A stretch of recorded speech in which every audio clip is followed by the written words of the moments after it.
Part 2, Chapter 1 of The Valley of Fear by Sir Arthur Conan Doyle. Part 2, The Scourers. Chapter 1, The Man. It was the 4th of February in the year 1875. It had been a severe winter, and the snow lay deep in the gorges of the Gilmerton Mountains. The steam ploughs had, however, kept the railroad open, and the evening train, which connects the long line of coal-mining and iron-working settlements, was slowly groaning its way up the steep gradients which led from Stagville on the plain to Vermissa, the central township which lies at the head of Vermissa Valley. From this point the track sweeps downward to Barton's Crossing, Helmdale, and the purely agricultural county of Merton. It was a single-track railroad, but at every siding, and they were numerous, long lines of trucks piled with coal and iron ore told of the hidden wealth which had brought a rude population and a bustling life to this most desolate corner of the United States of America. For desolate it was. Little could the first pioneer who had traversed it have ever imagined that the fairest prairies and the most lush water pastures were valueless compared to this gloomy land of black crag and tangled forest. Above the dark and often scarcely penetrable woods upon their flanks, the high, bare crowns of the mountains, white snow and jagged rock, towered upon each flank, leaving a long, winding, tortuous valley in the centre. Up this the little train was slowly crawling. The oil lamps had just been lit in the leading passenger car, a long, bare carriage, in which some 20 or 30 people were seated. The greater number of these were workmen returning from their day's toil in the lower part of the valley. At least a dozen, by their grimed faces and the safety lanterns which they carried, proclaimed themselves miners. These sat smoking in a group and conversed in low voices, glancing occasionally at two men on the opposite side of the car, whose uniforms and badges showed them to be policemen. Several women of the labouring class and one or two travellers who might have been small local storekeepers made up the rest of the company, with the exception of one young man in a corner by himself. It is with this man that we are concerned. Take a good look at him, for he is worth it. He's a fresh-complexioned, middle-sized young man, not far, one would guess, from his 30th year. He has large, shrewd, humorous grey eyes, which twinkle inquiringly from time to time as he looks round through his spectacles at the people about him. It is easy to see that he is of a sociable and possibly simple disposition, anxious to be friendly to all men. Anyone could pick him at once as gregarious in his habits and communicative in his nature, with a quick wit and a ready smile.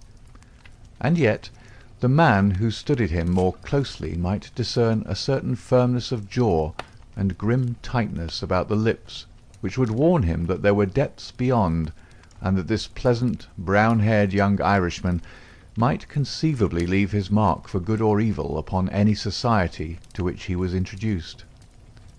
Having made one or two tentative remarks to the nearest miner, and receiving only short, gruff replies, the traveller resigned himself to uncongenial silence, staring moodily out of the window at the fading landscape. It was not a cheering prospect. Through the growing gloom there pulsed the red glow of the furnaces on the sides of the hills. Great heaps of slag and dumps of cinders loomed up on each side, with the high shafts of the collieries towering above them. Huddled groups of mean, wooden houses, the windows of which were beginning to outline themselves in light, were scattered here and there along the line, and the frequent halting places were crowded with their swarthy inhabitants. The iron and coal valleys of the Vermissa district were no resorts for the leisured or the cultured. Everywhere there were stern signs of the crudest battle of life, the rude work to be done, and the rude, strong workers who did it. The young traveller gazed out into this dismal country with a face of mingled repulsion and interest, which showed that the scene was new to him. At intervals he drew from his pocket a bulky letter to which he referred, and on the margins of which he scribbled some notes. Once, from the back of his waist, he produced something which one would hardly have expected to find in the possession of so mild-mannered a man. It was a navy revolver of the largest size.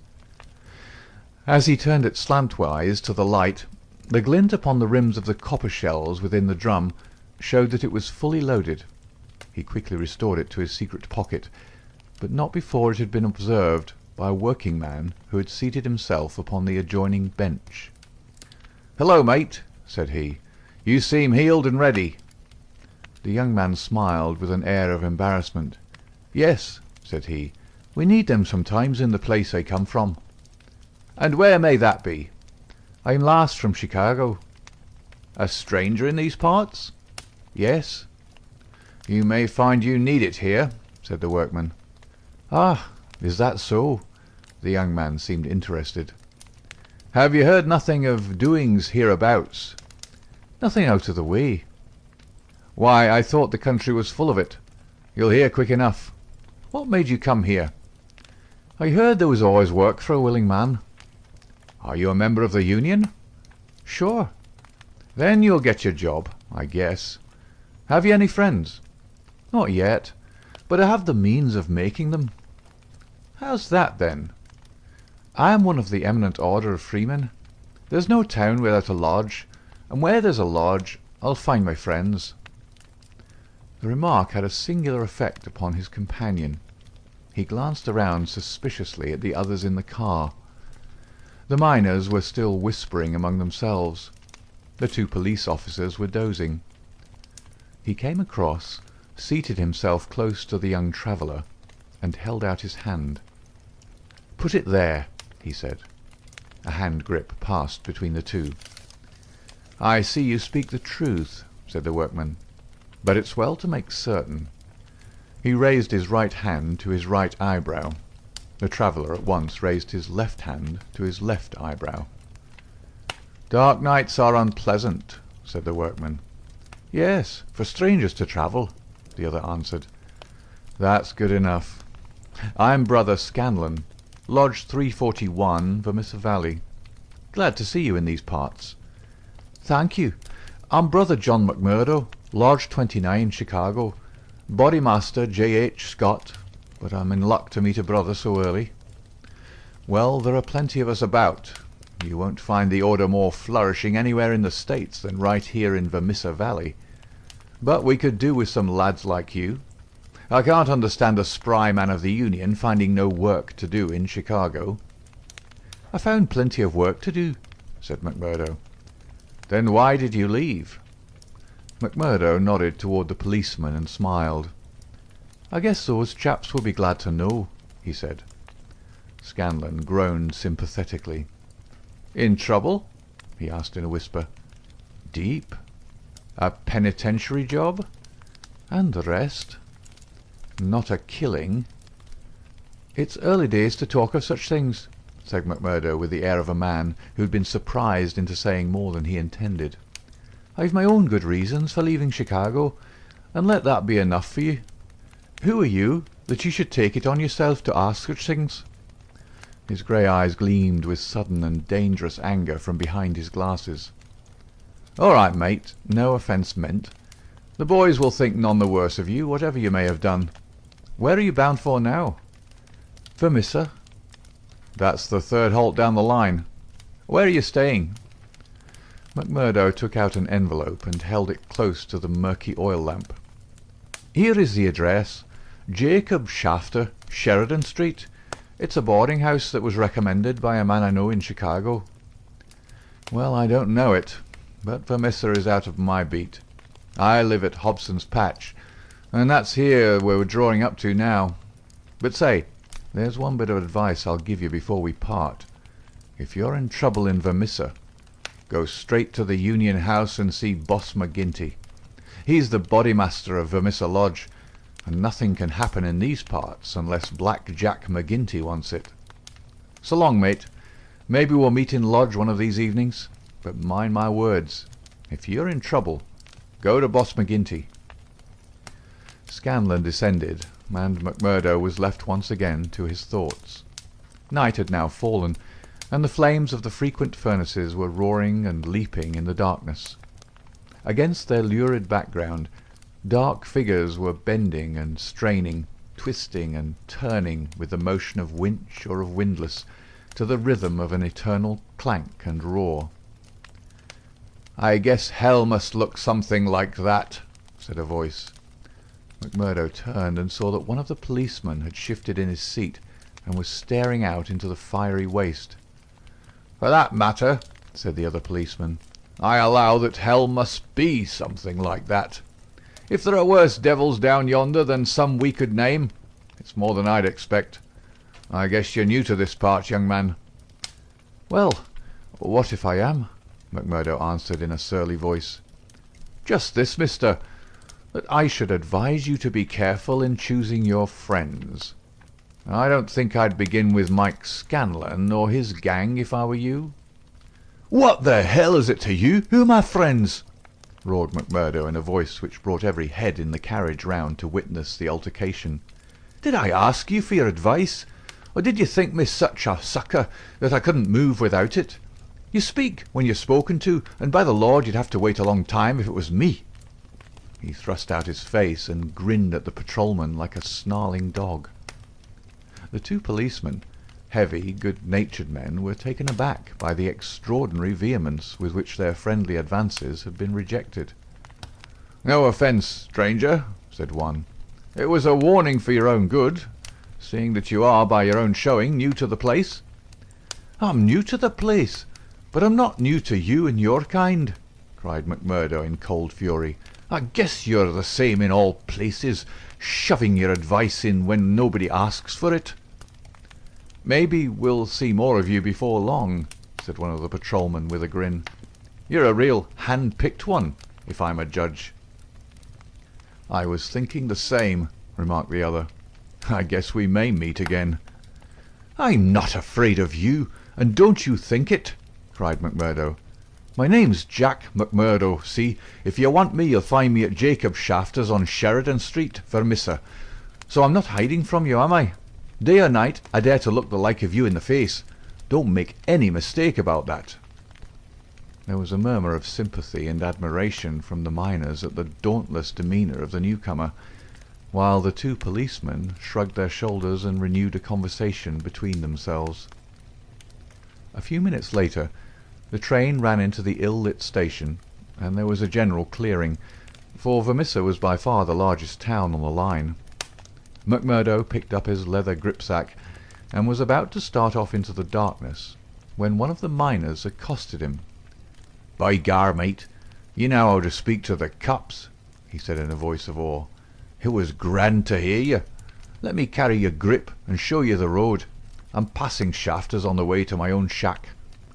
There was a chorus of friendly good nights from the other miners as they passed from the platform. Before ever he had set foot on it, McMurdo the turbulent had become a character in Vermissa. The country had been a place of terror, but the town was in its way even more depressing. Down that long valley there was at least a certain gloomy grandeur in the huge fires and the clouds of drifting smoke, while the strength and industry of man found fitting monuments in the hills which he had spilled by the side of his monstrous excavations. But the town showed a dead level of mean ugliness and squalor. The broad street was churned up by the traffic into a horrible rutted paste of muddy snow. The sidewalks were narrow and uneven. The numerous gas lamps served only to show more clearly a long line of wooden houses, each with its veranda facing the street, unkempt and dirty. As they approached the centre of the town, the scene was brightened by a row of well-lit stores, and even more by a cluster of saloons and gaming houses, in which the miners spent their hard-earned but generous wages. "That's the Union House," said the guide, pointing to one saloon which rose almost to the dignity of being a hotel. "Jack McGinty is the boss there." "What sort of man is he?" McMurdo asked. "What? Have you never heard of the boss?" "How could I have heard of him, when you know that I'm a stranger in these parts?" "Well, I thought his name was known clear across the country. It's been in the papers often enough." "What for?" "Well," the miner lowered his voice, "over the affairs." "What affairs?" "Good Lord, mister, you are queer. If I must say it without offence, there's only one set of affairs that you'll hear of in these parts, and that's the affairs of the Scourers." "Why, I seem to have read of the Scourers in Chicago. A gang of murderers, are they not?" "Hush, on your life!" cried the miner, standing still in alarm, and gazing in amazement at his companion. "Man, you won't live long in these parts if you speak in the open street like that. Many a man has had the life beaten out of him for less." "Well, I know nothing about them. It's only what I've read." "And I'm not saying that you've not read the truth." The man looked nervously round him as he spoke, peering into the shadows as if he feared to see some lurking danger. "If killing is murder, then God knows there's a murder and to spare. But don't you dare to breathe the name of Jack McGinty in connection with it, stranger, for every whisper goes back to him, and he's not one that is likely to let it pass. Now, that's the house you're after, that one, standing back from the street. You'll find old Jacob Shafter that runs it as honest a man as lives in this township." "I thank you," said McMurdo, and shaking hands with his new acquaintance, he plodded, gripsack in hand, up the path which led to the dwelling-house, at the door of which he gave a resounding knock. It was opened at once by someone very different from what he had expected. It was a woman, young and singularly beautiful. She was of the German type, blonde and fair-haired, with the piquant contrast of a pair of beautiful dark eyes, with which she surveyed the stranger with surprise and a pleasing embarrassment which brought a wave of colour over her pale face. Framed in the bright light of the open doorway, it seemed to McMurdo that he had never seen a more beautiful picture, the more attractive for its contrast with the sordid and gloomy surroundings. A lovely violet growing upon one of those black slag-heaps of the mines would not have seemed more surprising. So entranced was he that he stood staring without a word, and it was she who broke the silence. "I thought it was father," said she, with a pleasing little touch of a German accent. "Did you come to see him? He's downtown. I expect him back every minute." McMurdo continued to gaze at her in open admiration, until her eyes dropped in confusion before this masterful visitor. "No, miss," he said at last. "I'm in no hurry to see him. But your house was recommended to me for board. I thought it might suit me, and now I know it will." "You are quick to make up your mind," said she with a smile. "Anyone but a blind man could do as much," the other answered. She laughed at the compliment. "Come right in, sir," she said. "I'm Miss Ethel Shafter, Mr. Shafter's daughter. My mother's dead, and I run the house. You can sit down by the stove in the front room until father comes along. Ah, here he is, so you can fix things with him right away." A heavy, elderly man came plodding up the path. In a few words, McMurdo explained his business. A man of the name of Murphy had given him the address in Chicago. He, in turn, had had it from someone else. Old Shafter was quite ready. The stranger made no bones about terms, agreed at once to every condition, and was apparently fairly flush of money. For $7 a week paid in advance, he was to have board and lodging. So it was that McMurdo, the self-confessed fugitive from justice, took up his abode under the roof of the Shafters, the first step which was to lead to so long and dark a train of events, ending in a far distant land. End of Part 2, Chapter 1.